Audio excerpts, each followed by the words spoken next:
जमाना बड़ा खिंचाई का है। मतलब कुछ लोग बात को कहां से कहां खींच लेते हैं, कुछ लोग यारी दोस्ती में टांग खींचते हैं। लेकिन भारत के इतिहास में एक ऐसा स्पोर्ट था जिसमें खींचने की अहमियत बहुत ज्यादा है। मैं हूं Manish Batavia and you watching the fit India एक भारत श्रेष्ठ भारत शो। और आज बात एक ऐसे स्पोर्ट की जिसमें अगर आपके पास दम हो, धैर्य हो और तालमेल हो तो सक्सेस आपके पास खींची चली आएगी। अब इतने सारे क्लूज दे दिए तो आप समझ ही गए होंगे कि मैं कौन से इंडिजिनस स्पोर्ट ऑफ इंडिया की बात कर रहा हूं। ये है मजबूत पकड़, बेमिसाल ताकत और जबरदस्त इंटेंसिटी से भरा खेल। एक रस्सी और उसे अपनी तरफ खींचते खिलाड़ी। यहाँ कोई टाई नहीं, बस हार या जीत।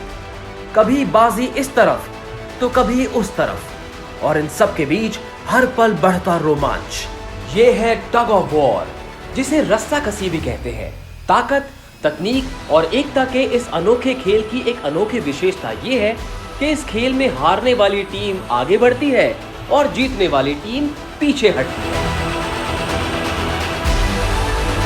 और मैं भी आपको इस खेल का आगे पीछे ऊपर नीचे सब कुछ बताने वाला हूँ। फिकर not, just stay with me. वैसे आजकल ये खेल भारत के कई इलाकों में बड़ी एक्साइटमेंट के साथ खेला जाता है और मान्यता तो ये भी है कि ये खेल भारत की कुछ पुरानी रीति रिवाजों का हिस्सा रहने के बाद आज एक अलग इवॉल्व रूप में हम सबके बीच है। राइट, अब आगे बढ़ते हैं, लेकिन आगे बढ़ने के लिए हमें थोड़ा सा पीछे मुड़कर देखना पड़ेगा। That's right, it's history time.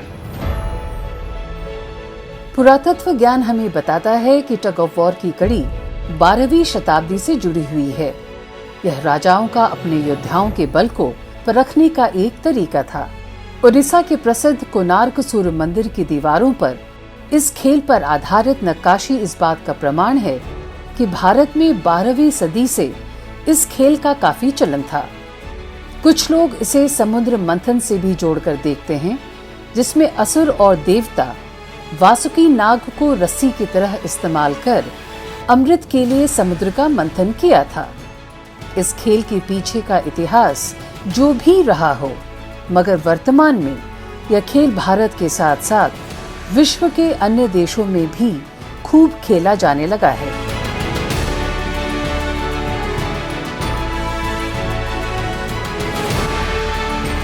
Now that we're done with history, let's march forward और थोड़ा सा और करीब से इस खेल को जानते हैं। ठीक है, let's talk about the rules, the variations और अलग अलग तरह के दांव पेच।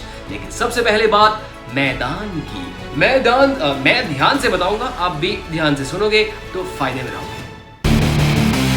टग ऑफ वॉर 3 वेरिएशंस में खेला जा सकता है। पहला इंडोर टग ऑफ वॉर, जो इंडोर हॉल में रबर मैट्रेस पर खेला जाता है, जिसमें पुलिंग सरफेस कम से कम 36 मीटर लंबी और 100 से 120 सेंटीमीटर चौड़ी होनी चाहिए। दूसरा वेरिएशन होता है आउटडोर टग ऑफ वॉर, जिसमें यह खेल खुले मैदान में खेला जाता है। पुलिंग एरिया सपाट, समतल और घास से कवर्ड होना चाहिए। खेल का एरिया भी कम से कम 40 मीटर चौड़ा और 34 मीटर लंबा होना चाहिए। और तीसरा वेरिएशन होता है बीच टग ऑफ वॉर, जो रेत पर खेला जाता है। इसमें रेत बिल्कुल महीन और कम से कम 40 सेंटीमीटर गहरी होनी चाहिए। क्योंकि ये खेल नंगे पैर खेला जाता है, इसीलिए ध्यान रखना चाहिए कि रेत में कोई नुकीले पदार्थ ना हो।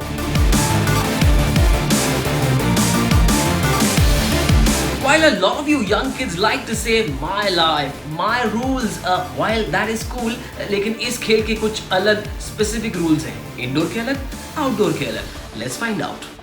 टग ऑफ वॉर 2 टीमों के बीच खेला जाता है, जिसमें हर टीम में 8-8 खिलाड़ी होते हैं और हर टीम का कंबाइंड वजन उस कैटेगरी के लिए तय वजन से ज्यादा नहीं हो सकता। एक मैच में 3 पुल्स होते हैं और जो भी 3 में से 2 पुल्स जीत लेता है वही होता है विजेता। इंडोर और आउटडोर दोनों ही प्लेइंग एरियाज में 3 मार्कर्स होते हैं। पहला सेंटर मार्कर और 2 साइड मार्कर्स, जो सेंटर मार्कर से दोनों तरफ 4-4 मीटर की दूरी पर होते हैं। टग ऑफ वॉर में इस्तेमाल की जाने वाली रस्से की सर्कमफ्रेंस कम से कम 10 सेंटीमीटर और ज्यादा से ज्यादा 12.5 सेंटीमीटर की हो सकती है। रस्से की लंबाई कम से कम 33.5 मीटर की होनी चाहिए। इंडोर टग ऑफ वॉर में इस्तेमाल होने वाली रस्सी के बीच में 5 सेंटीमीटर चौड़ा लाल बैंड होता है और उसकी दोनों तरफ 2.5 मीटर की दूरी पर एक हरे रंग का बैंड होता है जिसके पीछे से खिलाड़ी रस्सी को पकड़ते हैं। विजेता तब घोषित होता है जब रस्सी के मिडिल मार्कर को जमीन की साइड मार्किंग के पार खींच लिया जाए। मगर आउटडोर टग ऑफ वॉर में जीत के नियम थोड़े से अलग होते हैं। उसमें भी रस्सी के बीच में 5 सेंटीमीटर चौड़ा लाल बैंड होता है, लेकिन लाल बैंड से 4 मीटर दोनों तरफ एक हरा बैंड होता है और हरे बैंड से 1 मीटर दूर एक अलग कलर का बैंड जहां से खिलाड़ी रस्सी को पकड़ते हैं। जीत तब निर्धारित होती है जब रस्सी की हरे रंग की साइड मार्किंग को जमीन की सेंटर लाइन के पार खींच लिया जाए।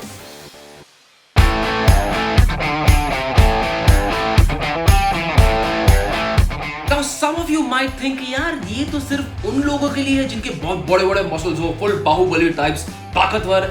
हाँ, ये खेल ताकत का है, लेकिन उसके साथ साथ टेक्निक और सूझबूझ भी उतनी ही जरूरी है। और अगर उसके साथ रिदम और कोऑपरेशन मिल जाए तो फिर हो जाएगी आपकी वाह भाई वाह है। It's a bit like an orchestra. इस खेल में हर टीम में एक ड्राइवर होता है जो टीम को मोटिवेट करता रहता है और बताता रहता है कि कब रस्सी खींचनी है और कब पैर गड़ाकर रुक जाना है। जैसे ही वो देखता है कि दूसरी टीम थक रही है, वो फिर से अपनी टीम को जोर से रस्सी खींचने के लिए मोटिवेट करता है ताकि वो दूसरी टीम का एडवांटेज ले सके और जीत सके। अक्सर टीम के सबसे ताकतवर मेंबर को सबसे पीछे रखा जाता है, जिसे एंकरमैन भी कहा जाता है।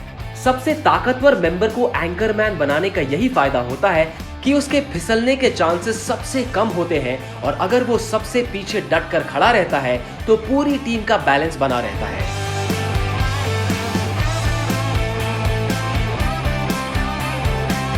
Time now for a hashtag did you know.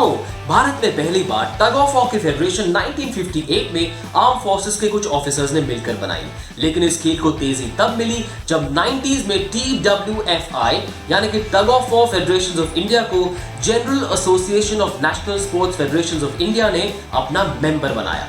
याद रखना, भारत से चलकर यह खेल कई पड़ोसी मुल्क जैसे पाकिस्तान, बांग्लादेश, नेपाल और श्रीलंका भी पहुंचा, जहां इस खेल की फेडरेशंस बनी और भारतीय खिलाड़ी बायलैटरल खेलों के लिए भी जाने लगे।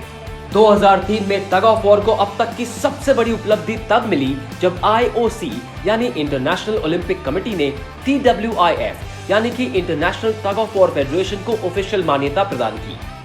ये खेल 1900 से लेकर 1920 तक ओलंपिक खेलों में भी शामिल था और आज ये खेल 71 देशों में खेला जाता है। 2005 में TWFI ने TWFI चैंपियनशिप्स भी कराई, जिसमें इंडिया, नेपाल और श्रीलंका के 300 प्लेयर्स ने हिस्सा लिया। इतना ही नहीं, साल 2006 में टग ऑफ वॉर को साउथ एशियन गेम्स में एज अ डेमोन्स्ट्रेशन स्पोर्ट भी शामिल किया गया। अब तो टग ऑफ वॉर भारत के कोने कोने में खेला जा रहा है, लेकिन आप याद रखना, वर्ड ऑफ कॉशन, बिना किसी प्रॉपर कोच के इस खेल को खेलने की कोशिश मत करना। क्या है ना, बिना कोच की गाइडेंस के अक्सर खिलाड़ी कोचा रह जाता है और हाँ, अब कोच भी हो सकता है, कुछ भी हो सकता है, फिजिकल इंजरी भी हो सकती है। सो बी केयरफुल। आजकल दुनिया भर में अलग अलग लेवल पर टग ऑफ वॉर के न जाने कितने कॉम्पिटिशंस हो रहे हैं and all of us should be proud of the fact that this is a 100% Indian sport. ऐसे किसी इंडिजिनस स्पोर्ट ऑफ इंडिया की कहानी लेकर I will be back very soon on fit India, एक भारत श्रेष्ठ भारत। अंटिल देन, फिटनेस का दामन अब पकड़े रहना, छोड़ना नहीं।